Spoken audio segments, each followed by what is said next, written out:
It is Wednesday night. You know what that means. It's time for the MMA Strategy Show right here on Awesemo.com. I am Jason Floyd. That is a fighter, Pete Rogers Jr. Pete, how you doing, bro? Because apparently the pre-show, Jason doesn't know it's the month of December, and I'm ragging on Pete a little bit, saying, I thought you weren't shaving for the month of November. Pete's like, yo, bro, it's not November. Yeah, bro, it's the 9th of December. What are you even talking about? What's going on, Jason? What's up, everybody? Thanks for joining us tonight. I'm in a great mood. I'm excited about this fight card. We have an excellent fight card. I'm super excited to break down the matchups. I just think it's a good card from top to bottom, some intriguing positions for several fighters. Yeah, me and Pete have been talking kind of all week here, and it's funny. We always talk about how Pete doesn't monitor the betting lines, what DraftKings puts out there, what FanDuel puts out there.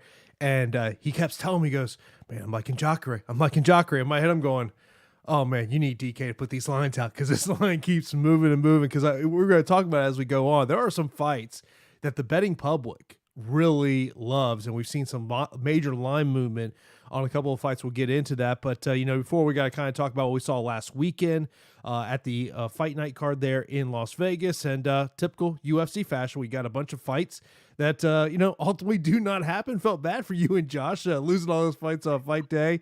And, sometimes, Pete, I could be sitting in a hotel room and the phone just starts blowing up.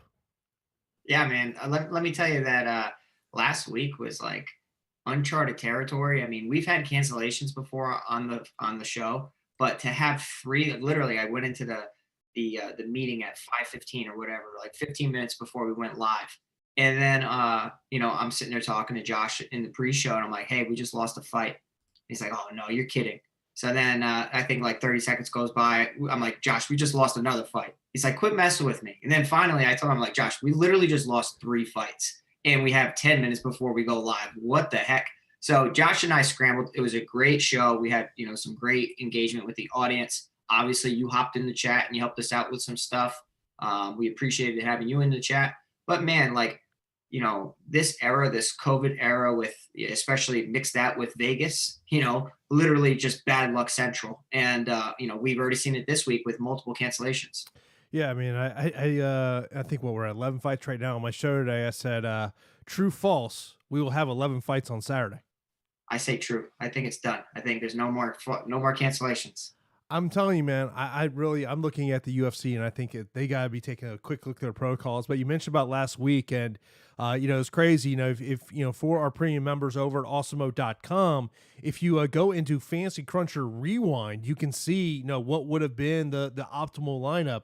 And so this is on DraftKings, 692.5 points, Pete. That's what it got you.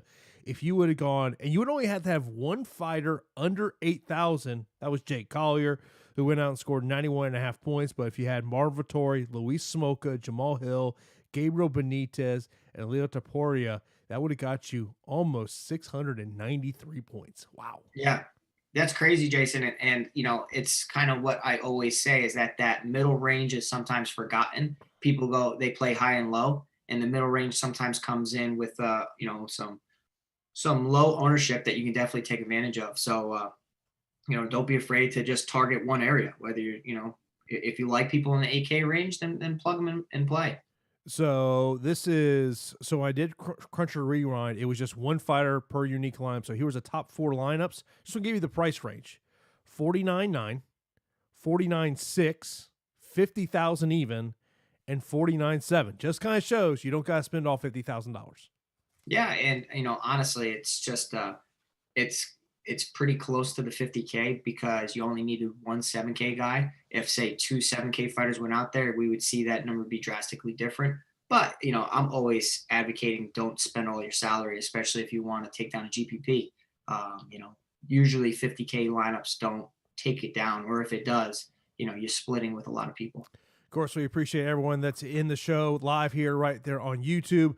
Do us a favor, hit that like button. Also, subscribe to Awesemo right here on YouTube so you can get notified when we have new shows up there. Of course, we have new shows every day. Of course, we'll get you ready for the NFL season, and NBA is here. Preseason starts this week. As hey, here in Tampa, I have an NBA team now here locally. Still a Magic fan, even though Going to be a rough season. Going to be a rough season. Going to be a rough season. But we got the Raptors now here in Tampa. They've made your way to Tampa. So be sure to hit that like button, subscribe so you can keep up with all the shows. DFS offers, giveaways, and so much more. Once you subscribe, hit that notification bell so you get those alerts when shows do go live. Of course, myself and P will be here for the next hour. And we'll be back on Saturday, live before lock, 4:30 p.m. each time. We'll be leading you up to NBA live before lock coming up here on Saturday. But Pete, let's get right into these fights. We've got Deiveson Figueiredo making his second title defense in 21 days as he is challenged by Brandon Moreno. I guess, and obviously Deiveson Figueiredo, obviously the betting favorite in this one, a 3-1 betting favorite, one of the top options on DraftKings. But let me start here with this fight. How does Brandon Moreno get the job done? Well, I think Brandon Moreno's kind of made a career out of being, counted out and being extremely tough. We saw it, all throughout his UFC career. I mean, to come back into the UFC and now has a 6-2-1 record. He has some big notable wins. The kid can do it all. He can strike. He can grapple. I think his grappling super underrated. He does go the takedown route quite a bit in his fights. And I think that he will be a challenge for Figueiredo. I do favor Figueiredo because I think that Figueiredo is just on another level. Like there's levels, and kind of when you start seeing a fighter hit their stride, I think Figueiredo is starting to separate himself amongst the top of the division. But in regards to Moreno, I think Moreno needs to keep the fight, needs to try to have more volume than Figueiredo, but also mix in takedowns. Now, that is very tricky because trying to take down Figueiredo, you saw what happened to Alex Perez. Yeah, it led to a scramble, but then Figueiredo has excellent jiu-jitsu and, basically snatched up that neck, locked in that guillotine choke that he's caught several people with. Super sneaky, super talented. His jiu-jitsu off of his back, he's just so good. I think this fight's going to be a banger, Jason. I really do. Neither one of these guys have been finished. Neither one of them have been knocked out or submitted.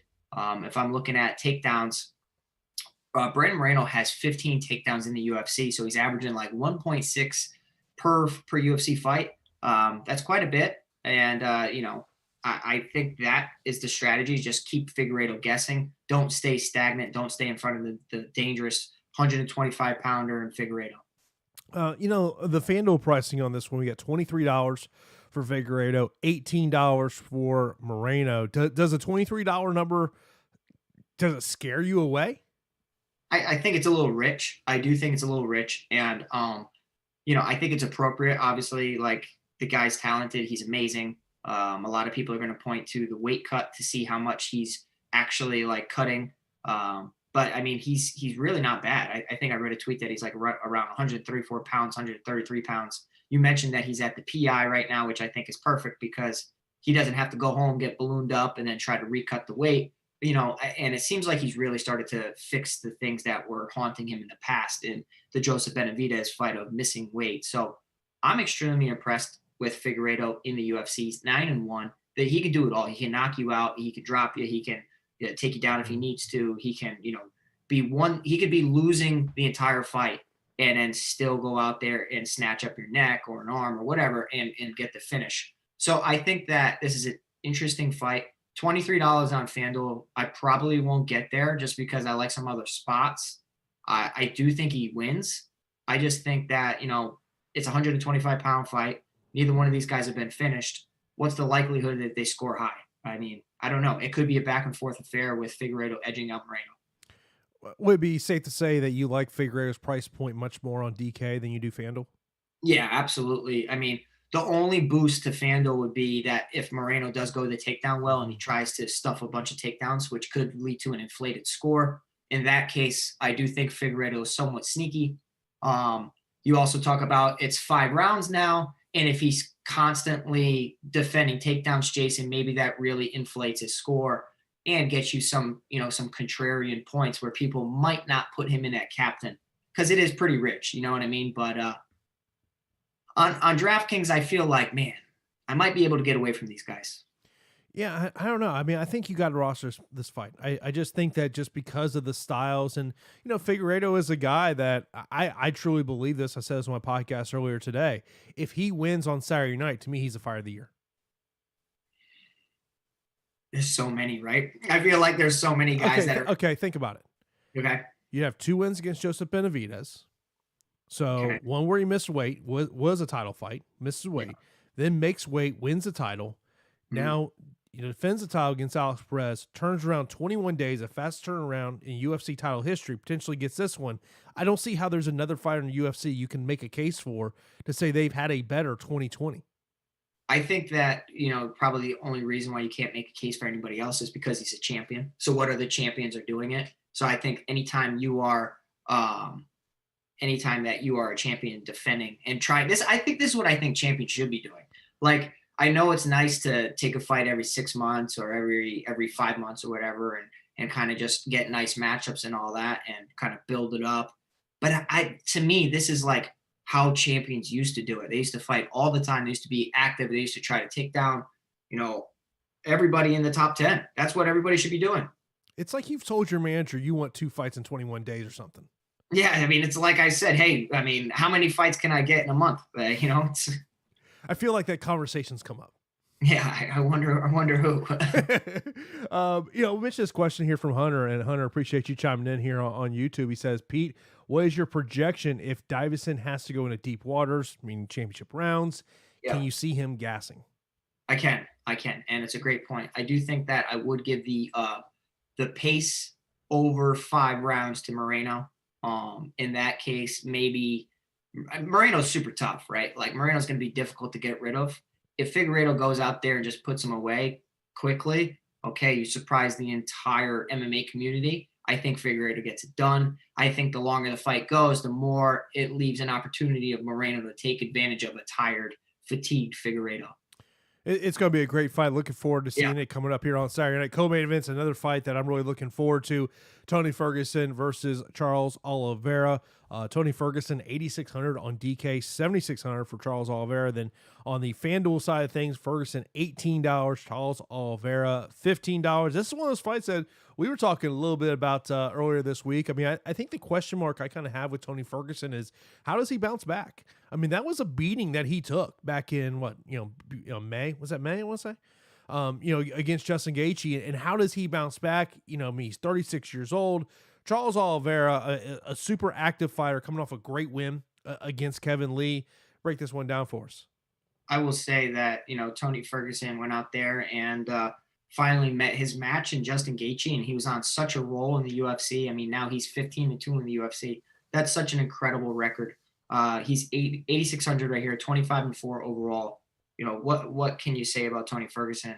He's very well rounded. He has good striking, good boxing, good kicks, sharp elbows, sharp jiu-jitsu, goes for a Darce choke more than anybody. Does have wrestling to rely on, but I feel like sometimes he doesn't mind getting put on his back because he's so crafty. And when he's so crafty, sometimes you can eat some shots. But you see him scramble and work towards submissions all the time as well. Now, in regards to the Justin Gaethje fight, I think all the pressure is on Tony Ferguson in this matchup. Like, hey, you were the guy that got passed up, in regards to fighting Khabib. And he should have fought for the title. I mean, that was supposed to happen multiple times. So we know that Tony Ferguson dominates everybody out inside the top 10 and even outside of it. Just how does he rebound from such a devastating loss? Is his confidence still the same?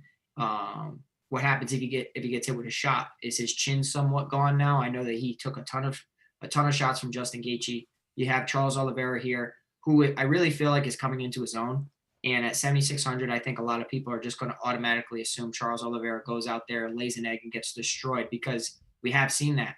We have seen him, take some shots against Paul Felder and kind of, in moments of his career, it does seem like he is somewhat afraid of getting hit and doesn't respond well to getting hit. And Tony Ferguson is going to try to hit him and cut him open. We have seen Oliveira submitted as well. So it's like Oliveira's early career is super inconsistent, but now has really hit his stride and possibly found some confidence. I have no problem getting to Oliveira at 7,600. He's one of my favorite punt plays on the slate, and I think that he could surprise a lot of people. A lot of people automatically giving Ferguson the check thing, and he's just going to go in there and rinse and repeat, get it done, put away Oliveira. And if he does, I mean, that's kind of what he's supposed to do in this spot, right? But at 7,600 of the 7K options, Oliveira, in my opinion, is one of the best.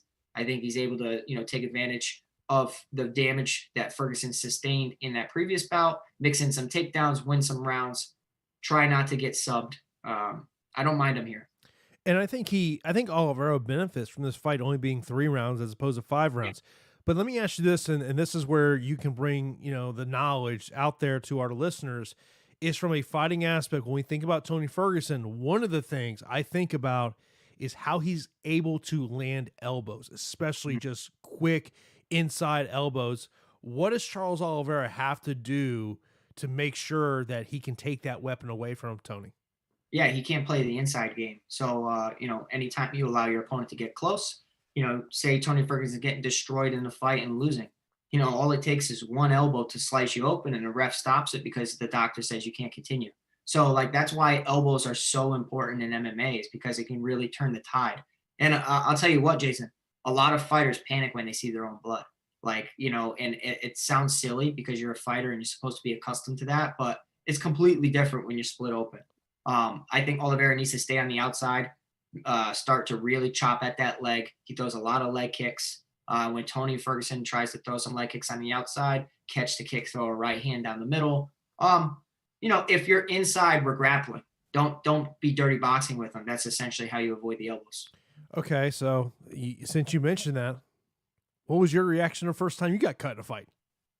I think the first time I got, in practice, practice is practice. So obviously you get cut or you get hurt in practice, and then you just want to kill the person. But in a fight, it's different because you're like, oh man, now this could. It kind of does create a little panic. Obviously, I've gotten used to it now. You can hit me with a bat, and I wouldn't mind. But early on, when you get cut, it's like, oh man, I don't want to lose the fight because of this. Oh man, I don't know how bad it is. Yeah, I can't say, hey ref, how bad is it? Or let me look in a mirror. You have to just assume the worst, and that kind of makes you put the pedal to the metal and really start to push the pace. Yeah, but this is a great matchup, and one of the things for me personally, I think it's more of a cash game play than it is a GPP play, because I kind of do feel like this is going to go 15 minutes just because of both these guys' skill level, but really looking forward to it. But Pete, you know what's right around the corner. What I mean by right around the corner, like later on this week, and that's the fact that the NBA is back and NBA DFS is almost here. And at Awesemo, we are offering $1 NBA access through December 29th for new members only. We use a promo code Caruso. I wonder why they chose that promo code. It's like we have somebody that might be looks like his twin. Yes, we're talking about Mr. Awesemo, Alex Baker. If you've never seen Alex, just pop him up on Google. You'll notice he looks exactly like Alex Caruso. Now, this does give you access to everything we have to offer for NBA preseason DFS and the first week of the regular season NBA action, including projections, ownership projections, our expert Slack chat, lineup builder, and much more. Sign up today. Go to awesemo.com/join, or just go to awesemo.com. Right there on the top left-hand side of the screen, you'll see Awesemo Plus, and be sure to use that promo code Caruso to take advantage of this amazing deal, $1 for NBA access. I would say this, outside of MMA, NBA is my favorite DFS sport. Yeah, same. And I love NBA. It's just, I don't know, man. It's just so satisfying. And the points, you start getting points left and right, and who's on a heater and who's got a snowflake. It's pretty cool. I can't wait. And look, being an Orlando Magic fan, it's really tough to get excited about a season. It's really tough to get excited. I'm not complaining up here, man. I'm a Nets fan. Started being a reporter for a Nets fan several years ago, and who knew that? So you ready for James Harden to ruin that team? Yeah, no, I don't want James Harden. I don't want him. You know that's not going to happen. You know it is. I know it is. But let's get back to the fights. We got a lightweight matchup. Hinato Moicano, 7,800 on DK, $14 on FanDuel. Taking on your boy, Rafael Fiziev, 8,400 on DK, $16 on FanDuel. I mentioned about there's 4 fights where the line has moved majorly. And Rafael, he opened up at plus 105, and he is now minus 160. And I know, Pete, you are definitely feeling the way the betting public is feeling here. I am, man. And, I've been touting Rafael Fiziev for a while, comes into the UFC, drops his debut. I just think he's super talented. I'm also a big fan of Tiger Muay Thai. It's probably on my bucket list of places I need to go and train and live. And I just love everything about it. Rafael Fiziev is one of the striking coaches over at Tiger Muay Thai. So if you think about Tiger Muay Thai, Peter Yan, some notable, a notable name, that's his coach. Like, this guy is extremely talented in the striking department. A lot of Thai fighters struggle to have really good hands. Rafael Fiziev is not one of them. Rafael Fiziev throws dynamite hooks. And the one thing I really love about Rafael Fiziev is that we saw it last week, when fighters go to the body, how successful they can be. And Fiziev, he really loves torturing people with body shots. And I think that's a spot here that he can really exploit Moicano in, is just going to that body to set up some power shots as well. I think Fiziev can check kicks. Moicano's not a bad striker at all, known for his grappling. Moicano is, he's an okay striker, like a volume striker with some good calf kicks. I think that Fiziev can match him on the feet, excel, hurt him on the feet, knock him out. I mean, you think about Moicano at 145 pounds, was knocked out a couple times. Now he's at 155 pounds. Possibly the weight cut was behind the knockout losses. Whenever you cut a tremendous amount of weight, it does make you are more susceptible to get knocked out from a big shot. Now here against Fiziev, I don't care if he cut some weight. I don't care if he cut no weight. I think Fiziev can knock out almost the entire division, like, if he lands a perfect shot. Moicano at 7,800 is definitely a guy I will include in some lineups, because if he does take Fiziev down, his jiu-jitsu is next level. Like, he can really just put you away. You saw that in his previous bout. Fiziev's takedown defense is excellent, absolutely excellent. But even when you have excellent takedown defense, one scramble can lead to the person getting behind you and taking your back, and they get to an advantageous position, not even really off of a takedown, but more on just lacing a leg. So that's always something you have to be aware of when you're fighting a guy who's so strong in jiu-jitsu. But it's Rafael Fiziev for me. I like him quite a bit. Yeah, I mean, I think this is a fight that I kind of feel like I really want this fight in GPP. I think you bring up a great point. If Moicano can get this fight to the ground, I mean, man, his jiu-jitsu, it's next level, and trained down there at ATT. This is one of those fights I think you got to look at. You look at some of the measurables, pretty identical for the most part. A little bit of a height advantage there. People can see on the screen with the heat sheet there with Moicano. So definitely a fight that I'm looking towards. Another fight that I think we all have to look forward to. I mean, we joke about how this is always your favorite fight of the week, the A200 8,000 matchup, and that is Jacare Souza taking on Kevin Holland. Kevin Holland is the A2,000 fighter. Jacare 8,000, 17 for Holland on FanDuel, $14 for Jacare over on FanDuel. And I mentioned about that the betting line movements, and this is one of the betting line movements we have seen where Jacare Souza opened up at plus 135. It was about plus 135 till about Sunday morning, and then the betting public has been just hammering this line, and it is now Jacare Souza minus 115. And, this is, you think about Jacare was initially supposed to take on Martin Vettori. Now he's taking on Kevin Holland. It's a different fight of what you're expecting there. But the one thing, and you pointed this out to me earlier this week, is if this fight goes to the ground, man, you love Jacare in this spot. Yeah, I love this fight. Obviously not my favorite, price range. Kevin Holland's been one of the hottest fighters since COVID. I mean, really, he's taken advantage of this situation. You think about his performance over Anthony Hernandez, great knee and ground and pound to the body.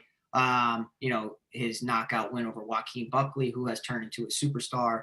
Won a split decision against Darren Stewart, but I really don't agree with that. And if you watch the fight, he was great early on, started to fade as the fight went on, started to get out grappled and controlled on the mat by Darren Stewart. And let me tell you guys, Darren Stewart does have wrestling in his back pocket, but he's not a wrestler. If Darren Stewart's holding down Kevin Holland, imagine what Jacare Souza is going to do when he takes him down. Now, obviously, Souza has to get to that point, and I do think that Kevin Holland has a significant speed advantage over Jacare Souza, like a significant speed advantage. We have seen Souza, get lit up on the feet. One that comes to mind is Jack Hermanson, where even the guy that throws unorthodox punches and doesn't really look crisp hit him with like a 4-piece.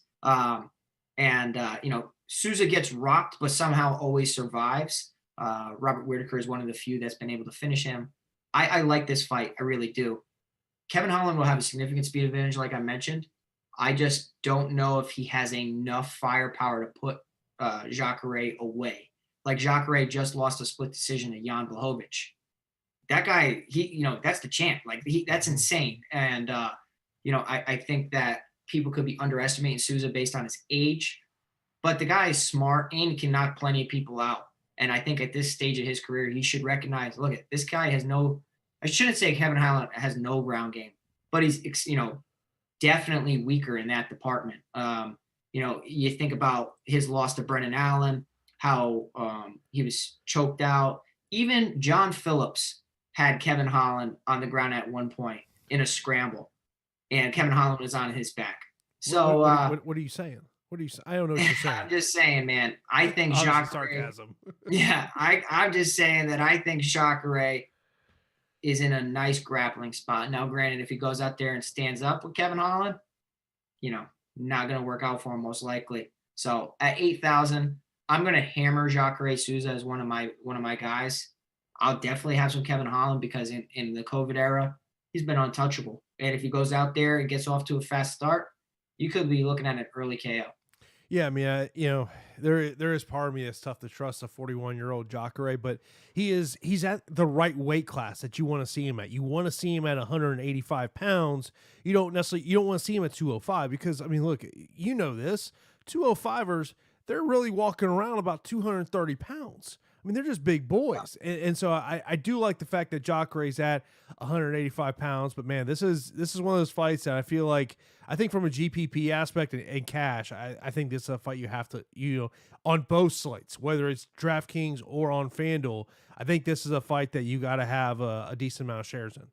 Yeah, I would agree. And I think Kevin Holland gets a bump over on FanDuel because obviously he wants to prevent takedowns. Both guys coming in over an 80% finish rate. 80% for Kevin Holland, 85% for Souza. I mean, fireworks at 8,200, 8,000, sign me up. By the way, John Phillips got cut by the UFC. I was really disappointed in that. You know why?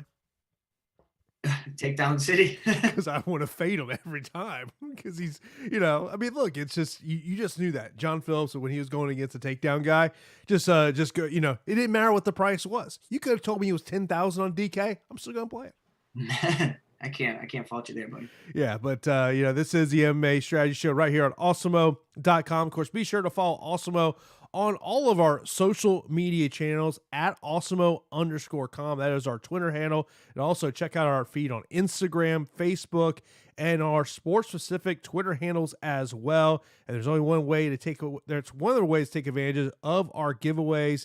Give us a follow now. And for more exclusive giveaways, join our Awesemo Fans Facebook group where giveaway contests are run weekly. So be sure to check that out. Let's move on to a heavyweight matchup. Ciryl Gane taking on JDS. And this is, look, I think JDS is a very similar scenario that Jacare Souza is. I think that either one of these guys lose, their days in the UFC are over. Ooh. It's so hard for me to let go of big names, Jason. And it's kind of like you feel like they're invincible and they're kind of untouchable. I'm interested for this matchup. I'm not interested in watching it so much because I'm afraid that Dos Santos just gets knocked out again. I mean, poor Dos Santos. Talk about one of the best early starts in the UFC. I mean, the guy looked unbeatable. He really did up until he met Gane, which was his demise. You know what I mean? So Dos Santos has been knocked out so much in his career. If I look, he's on 3 fights in a row where he's been knocked out, Jason. 3 fights in a row. 1 in 2019 and 2 in 2020 already. January, Curtis Blades, who's a wrestler who does have dynamite in his hands as well, but I can't classify him as a KO artist. He's a ground and pound specialist. Hurt JDS on the feet and finished him. Then Jairzinho Rosenstruck went in there and finished him. I mean, he's been knocked out by Stipe, Overeem, Kane. I don't even want to look anymore, Jason. It's kind of like tearing at my heartstrings because I love JDS so much. But at this point, right, Ciryl Gane is stepping up massively in competition, like a massive step up in competition. So this is always a test fight. They want to see where Gane's at, and they want to see where Dos Santos still is. Because you're right. If Dos Santos goes out there and gets knocked out again, you're talking about 4 fights in a row where he's been finished, not losing split decisions, not losing questionable fights, getting demolished. Um, with all that being said, I do think that Ciryl Gane is just too crafty for Dos Santos at this point in his career.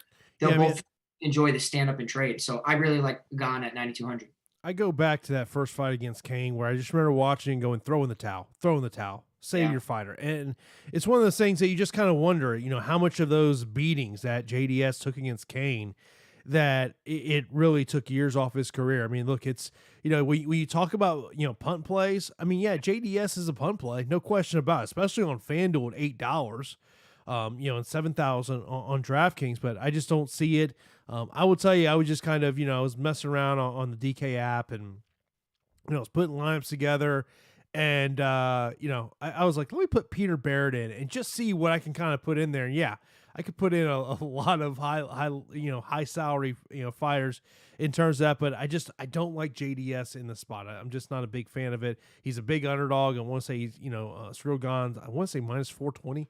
Yeah. Betting favorite in this one. So yeah, I don't like that at all. Of course, speaking of the betting odds, don't make a bet without shopping the best odds first. Betting lines change by the minute, and you can vary greatly depending on which book you are using. That's why it's important to use Awesemo's Odd Shopper to find the best line available on the game you are betting and give you the edge you need to beat the house. Head over to oddshopper.awesemo.com where we compile the best bets available for every game, updated in real time.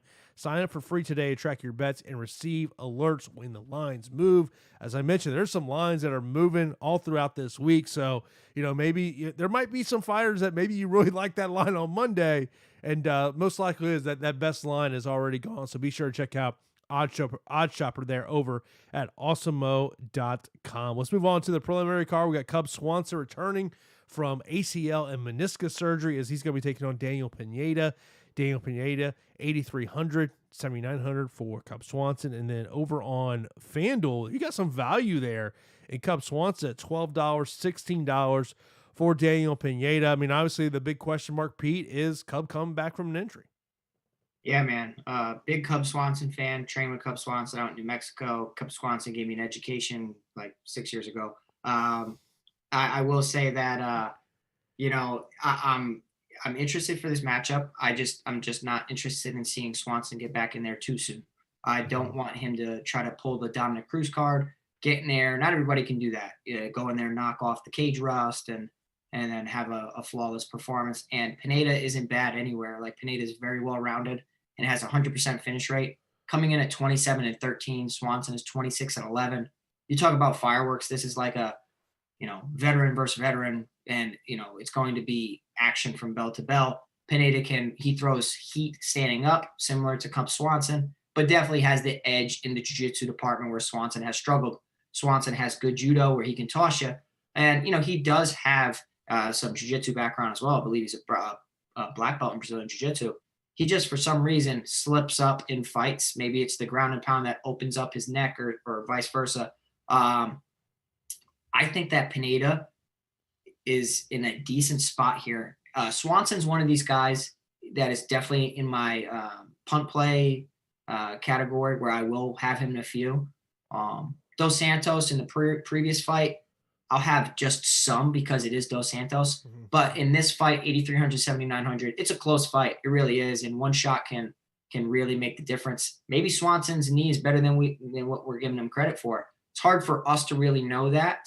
I don't know how confident he's going to be out there in the cage, but I do favor Pineda. Just overall game, I just doesn't have as many question marks as Swanson. Swanson does have the better strength of schedule and has fought the tougher competition to this point, though.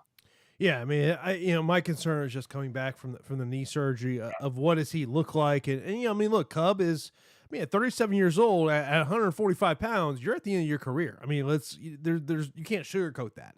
And, Mm-hmm. Of course, Daniel Pineda getting back into the UFC. This is, as everyone can see on the heat sheet, he's 4-4 in the UFC. He's been up and down, and obviously coming off a great performance, in his return to the UFC. This is one of those fights that I think you got to be looking at. Man, if you put Cub Swanson in your FanDuel lineup, man, I think it makes roster construction pretty easy. and especially if maybe you like, another fighter, let's say $15 or under. I will tell you there's one fighter $15 and under on FanDuel I really do like. We'll get into that fighter here in a little bit, but man, I kind of feel on DraftKings, I like it in cash as well. Yeah, I don't mind this matchup at all. I think it's going to be a great fight.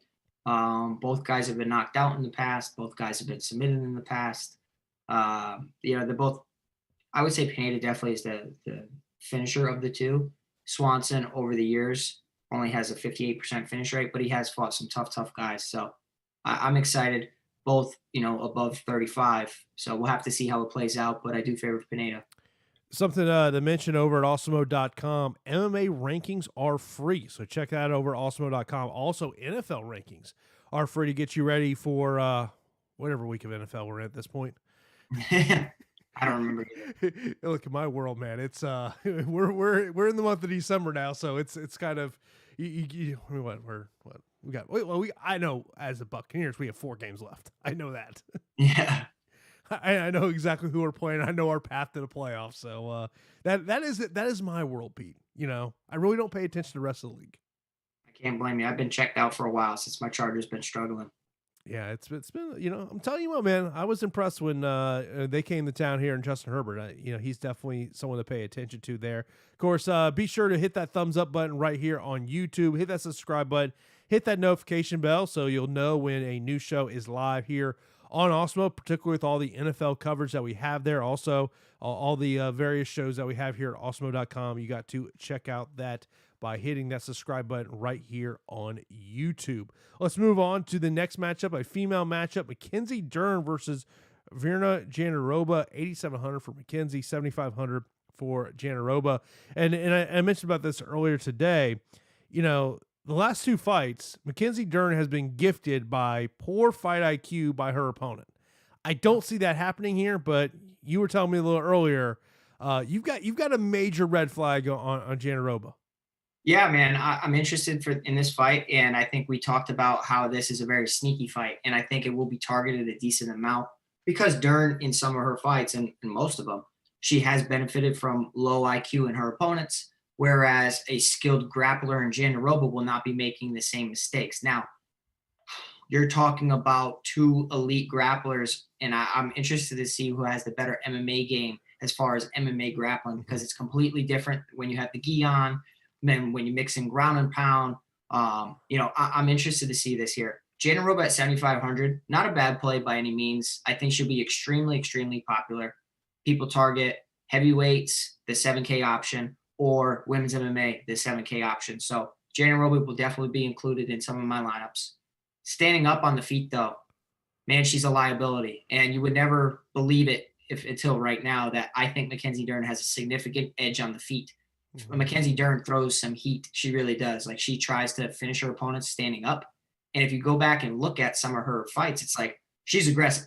That's what I can basically say. She's aggressive, and she throws everything with bad intentions. Whereas Jandiroba looks lost on the feet. She really looks completely lost on the feet. And now when you're talking about 2 skilled grapplers, usually their strengths nullify each other, and it ends up being a striking match. If it's a striking match, I do favor Mackenzie Dern. Perhaps this is kind of just like where people might be forgetting about how good Mackenzie Dern is. I will definitely take Dern at the leverage position here, where I know a lot of people will be reaching for Jandiroba to pull off the upset. I can't see either one of these girls getting submitted. I could see it being a scramble fest, tons of advances and reversals and all that. But I wouldn't be surprised to see Dern work towards a TKO because Jandiroba really, really struggles on the feet. Plus 650, Dern to win by TKO KO. I don't hate it. Minus 120, fight goes to the decision. Yeah, I mean, that's the most likely outcome. I mean, 67% finish rate for Dern, Jandiroba, 81% finish rate. And you can imagine that, I don't think either one are really going to submit each other. Yeah, I mean, it's, I think, I look at the female matchups this week.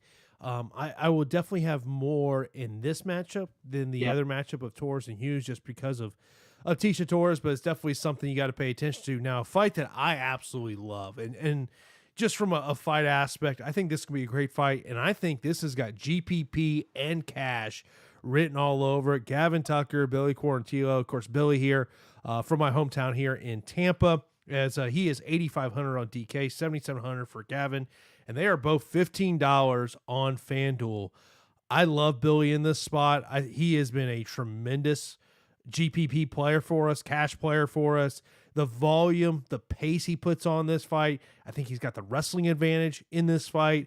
I love Billy in this spot, but it's a close fight. It's a close fight, but man, I think Billy is going to be probably one of my highest owned fighters.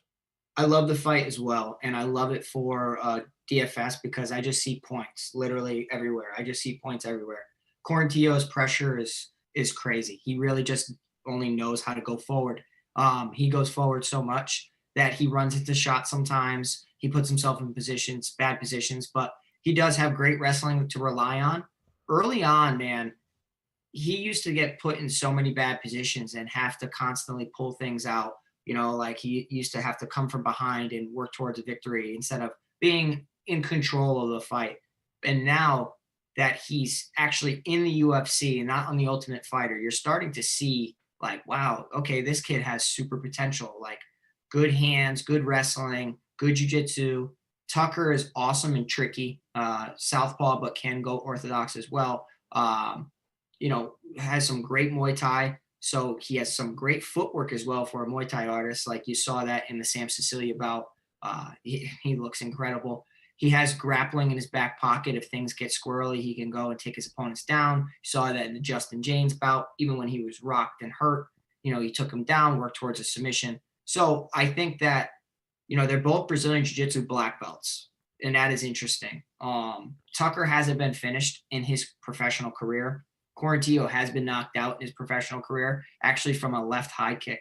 And I will say that's the one worry I have about Quarantillo is to block high kicks. You see him reach a lot. And whenever you're reaching a lot, your opponent can either start burying body kicks. So you start to really compensate and drop your hands. And next thing you know, that head kick's coming. So I favor Quarantillo in the matchup because of the pace. And I have seen Tucker somewhat, I shouldn't say broken, but he looked close in the Rick Glenn fight. And all Rick Glenn did was move forward, press him, put him in a tie clinch, put him against the cage, work towards takedowns, and just, stick on him like glue. And I think Quarantillo can kind of, replicate that. And he definitely has the cardio edge over Tucker. So give me Quarantillo here at 8,500. And I'm actually surprised I would even say that. Yeah, I mean, I really like him in this spot. And as you said, just from a stylistical matchup, should be a really fun fight to watch, and looking forward to that one. Let's move on to a matchup that it came together this week because Tecia Torres lost her initial opponent, which was Angela Hill. Angela Hill testing positive for COVID. Now Sam Hughes steps up in here. We have no pricing on FanDuel. We do have pricing on DK, 8,900 for Tecia Torres, 7,300 for Hughes. Let me just put it this way. Do you have faith that Tecia Torres can get her second professional victory via stoppage? I wouldn't say faith is the word. I think it's in the realm of possibility. I do. I think that Tecia Torres here is priced really high for a fighter that doesn't really go north of 60 points. I mean, she averages 56.7 points. She doesn't know how to really help us DFS players out. She tries to go for the finish. And in her previous bout against Brianna Van Buren, I was actually impressed. I picked her to win that fight. She did. She did great. She stuffed some takedowns. She actually looked mean. And when a fighter looks mean, it works better for the judges. It really influences the judges. But it can sometimes really intimidate your opponent and break your opponent. Now, in this matchup against Hughes isn't bad by any means. Like, she's not bad. Like, she's okay. She's 5-1, so she's relatively green going up against a fighter in Torres who has 12 UFC fights, and then you talk about the experience on the Ultimate Fighter. I think that Torres is going to have a significant speed advantage in the striking department. Hughes likes to throw some strikes, but press her opponents against the cage, has a decent finishing rate of 80%. That's 4 out of her 5 victories. I think that Torres does tend to get pressed up against the cage quite often, Jason. Mm-hmm. So I'm always worried about her maybe losing rounds or not being in control of a fight as much as she should be.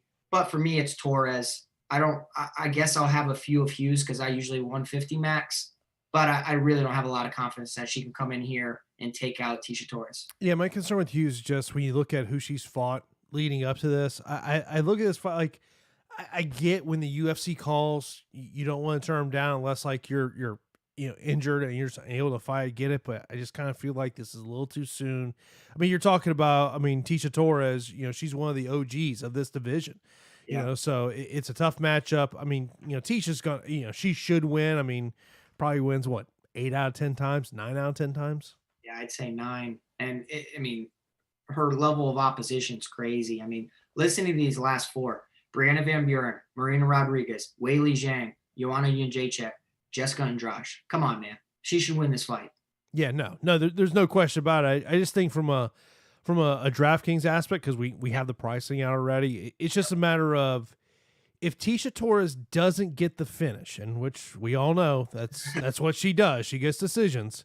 Yeah. Can she pay off the 8,900 price tag? I mean, because you got to imagine when FanDuel puts that line out, you're gonna have to pay up for Tisha Torres, and I just don't know if is it worth it.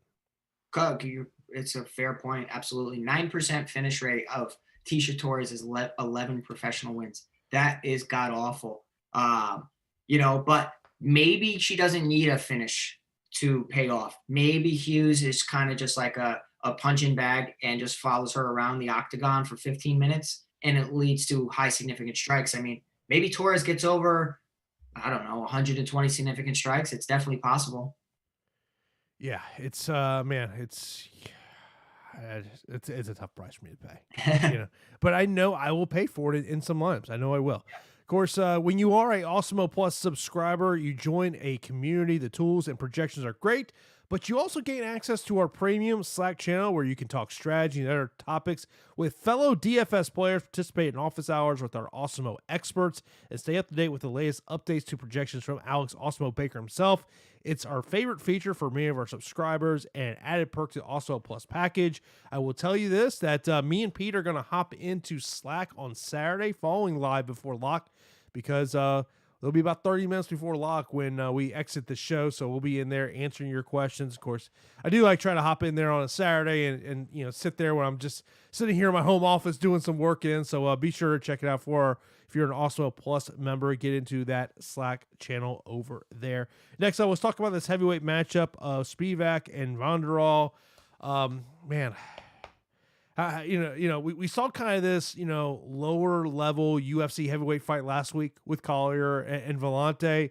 And, it was the first fight of the night. Of course, I took the wrong side of the fight. I had way more Vellante than I had Collier. But what's your thoughts on Spivac and Vanderaa here? Well, I will say that, Sergey Spivac is definitely a guy that a lot of the heavyweights are looking to target because, losing a fight to Walt Harris and then kind of just looking shell-shocked. And in some UFC fights, really not looking that impressive. Now, at times, I think that he has for a heavyweight, he's pretty well-rounded. Like, he has okay striking, good power, great ground and pound, good wrestling, decent jiu-jitsu, and I think that he's a big boy. And in heavyweight MMA, sometimes you see like specialists, and I wouldn't say that Spivac is a specialist. I will say that he's well-rounded and can definitely give a lot of people problems. Like, he can stand up with somebody if he has the edge there. If, say Vanderaa, hits him and hurts him, just take him down. And I think that Vanderaa is tough here. They both come in at a 91% finish rate. Obviously, it is heavyweight MMA. Anything can happen. But I do expect Spivac to take down Vanderaa, put him in some bad positions, possibly work towards a submission. I think that Spivac is just going to be a little bit too big, a little bit too wise. Vanderaa has been submitted twice on film. It looks like he somewhat lost. Like he looks a little lost in the jiu-jitsu department. Both big KO guys as well. 4 KOs for Spivac, 7 for Vanderaa. I'm excited for the fight, man, but I'll definitely be having a lot more Spivac than Vanderaa. Yeah, it's it's a heavyweight matchup, and we've seen last 2 weeks of underdogs come in. Parker Porter 2 weeks ago, Jay Collier last week. We'll see maybe if Vanderaa can become that next one. Now, our opening fight of the night is going to be Chase Hooper versus Peter Barrett. 9,300 for Chase Hooper, 6,900 for Peter Barrett. Then over on FanDuel, $21 for Chase, $8 for Peter Barrett. We're both very familiar with Peter Barrett. I've interviewed Peter Barrett, God, probably 6-7 times.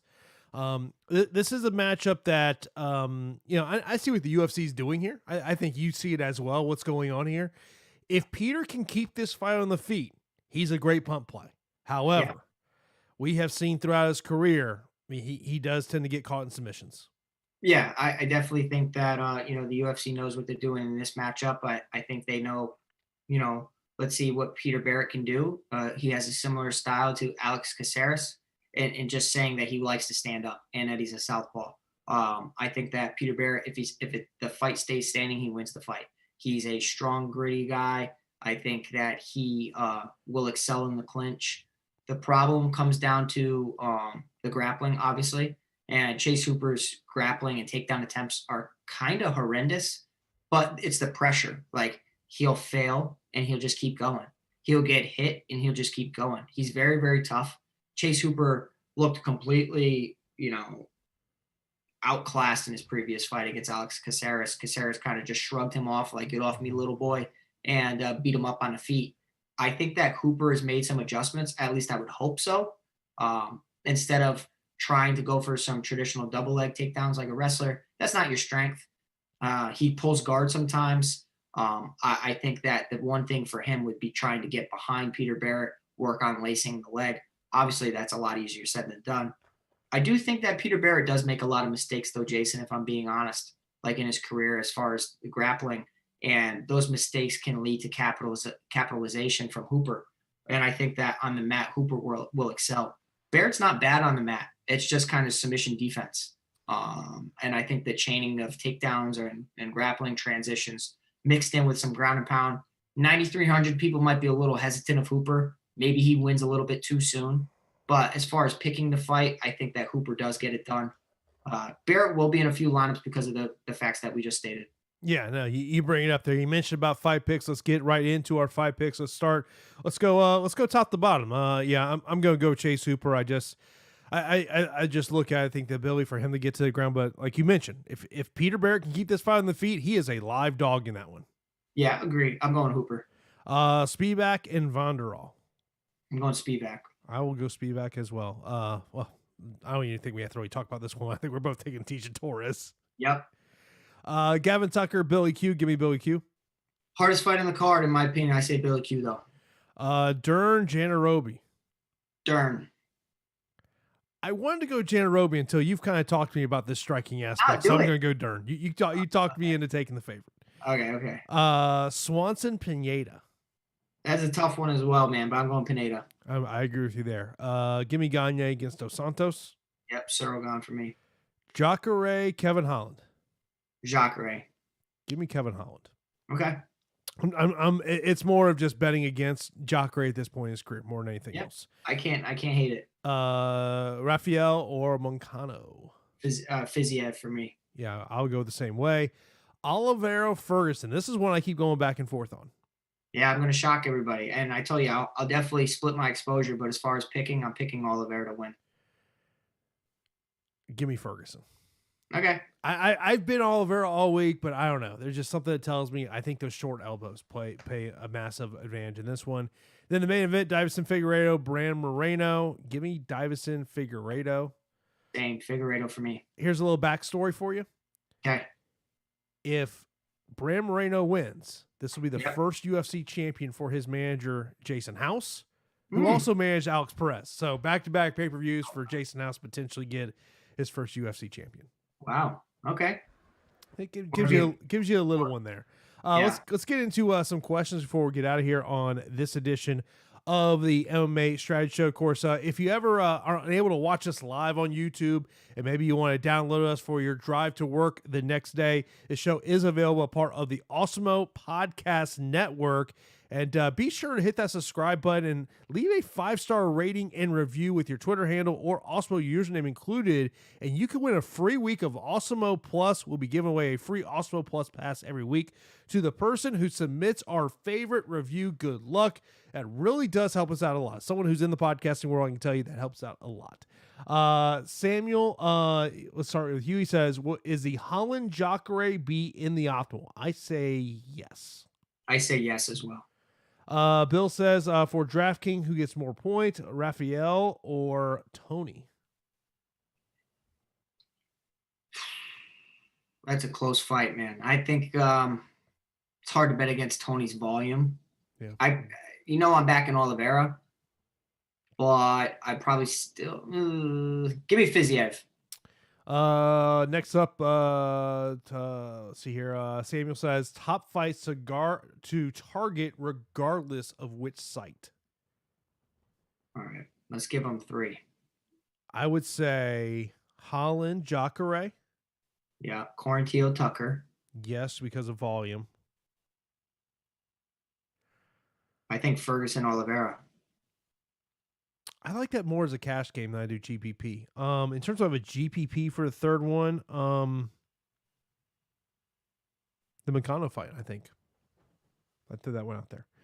Okay. Next up, Samuel says top 2 favorite, top 2 underdogs. Okay, well, I like Cyril. Yeah, I like Gane. Yeah, I like Cyril Gane. I guess I'll say Tisha Torres. That's kind of cheating, but. Well, you're just being honest. Yeah. I mean, you want to know our top 2 favorites. Top 2 underdogs. This is an interesting one. Oliveira for me. And Jacare. I don't think Jacare is actually the underdog anymore. Really? I just pulled the betting odds. Yeah, Jacare is minus 115, minus 105 for Holland. Wow. Oh, dang. Okay. But that line just moved a lot. I'd probably say Tucker, honestly. Yeah, I mean, there's a couple underdogs in a spot that I would tell you, there's just a couple fights I think could go either way. I look at Moicano plus 140, I think is an interesting spot. Swanson plus 145, Jandiroba plus 165. And you mentioned about Gavin Tucker plus 145. I think those are definitely ones to look at. Lowest owned fighter that could break the slate. Hard to predict ownership now, but it could be Pineda. Just going to pull up what Alex has for projections just so I can kind of give me a little bit of a guide here. And looking at DK. Let's see here. Let me look at kind of the low end here. Cub Swanson, maybe? Yeah. Oliveira. Maybe Gavin Tucker. Mm-hmm. Yeah, I mean, those are kind of the 7K guys that I'm looking at. Yeah. Samuel says Tisha's a must on FanDuel. Well, we don't know the price. I think once we know the price, I think that then that'll kind of help us out. But I would be surprised if she's 19. I think the best number you're going to possibly get is $19. Yeah, I think the path to victory against Tisha Torres is keep this little Energizer bunny on the mat on her back. So I think it's not a bad call saying that Hughes will look to take her down. Next one goes cut the crap. Who is getting knocked the F out on this slate? I think Moicano's getting knocked out. JDS for me. It's a good one too. It's JDS at this point in his career, to me, I just think it's really tough to trust where he's at this point. I mean, that's just anything.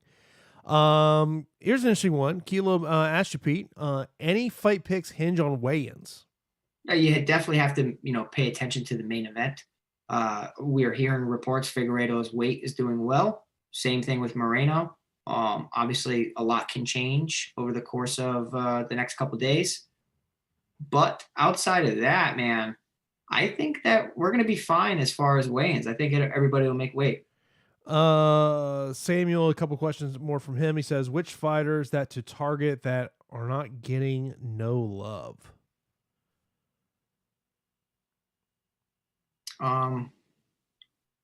I think a lot of people will be on Figueiredo. Maybe Brandon Moreno does sneak it out. I don't think so, but that could be somebody.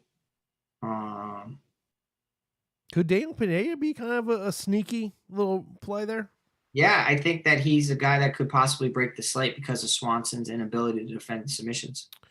Favorites, Samuel asked this question. Favorites inside the distance. I think Gane. Hooper. I think that's an easy one. I would say Hooper, Spivac.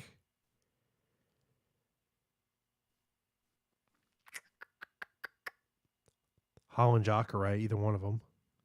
Yeah, I'd probably take the under on that. Yeah, but those are all good. As always, we do appreciate the questions over there. Of course, that is going to do it for the MMA Strategy Show. As you exit the show, be sure to hit that thumbs up button if you've not done that already. Of course, myself and Pete, we will be back on Saturday for Live Before Lock. We will start at 4:30 p.m. Eastern Time, take you all the way up till 6 p.m. Eastern Time, right before NBA Live Before Lock. So that's going to do it for this edition of the MMA Strategy Show right here on Awesemo.com.